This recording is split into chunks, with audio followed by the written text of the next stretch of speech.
The drive of empire builders to dominate their world has gone on for thousands of years, but it took a new turn in the 1970s when I was an economic hitman. The war in Vietnam, the debacle of Vietnam, pretty much proved that this could no longer be done through military forces. And so the idea was to dominate economically. And my job was to identify countries with resources our corporations wanted, like oil or minerals, other resources, and then to arrange a huge loan to that country from the World Bank or one of its sister organizations. The money had to go to our own corporations to build big infrastructure projects in that country, like electric power systems and industrial parks, things that benefited a few wealthy families in those countries, as well as our own corporations that made big profits. But it put the countries into deep debt, and then we basically owned them. They became part of our empire. We could dictate to them at what prices they would sell the resources that our corporations wanted. We could tell them to vote with us at the United Nations against Cuba or something else, and let us build a military base on their soil. We were extremely good at this. But now, along comes China. In this new book that I've written, which is really the third edition of the Confessions of an Economic Hitman series, this one focuses on China's strategy. And China has learned from the mistakes that I and other economic hitmen from the United States made, and also from our successes. So China's doing a much more effective job.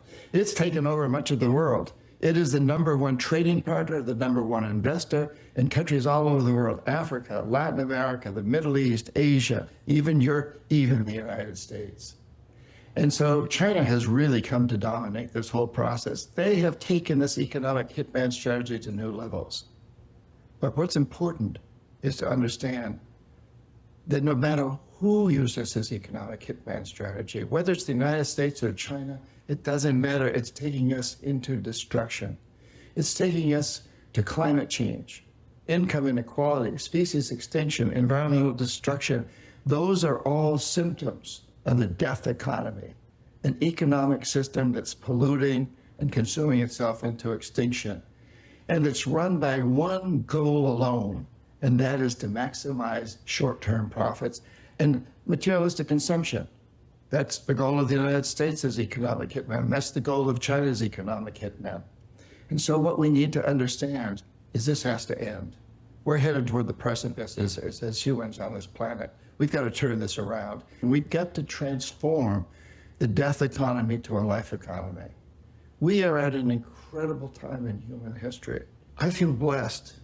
We all should feel blessed. You should feel blessed that you're alive at this time where we have these huge challenges, but also an incredible opportunity to redefine, to redirect what it means to be human beings, being on this planet, this incredibly beautiful planet that we're inheriting, and that we have a responsibility to pass on to future generations. We are at this incredible time in human history. Let's feel so blessed to be part of it. Thank you.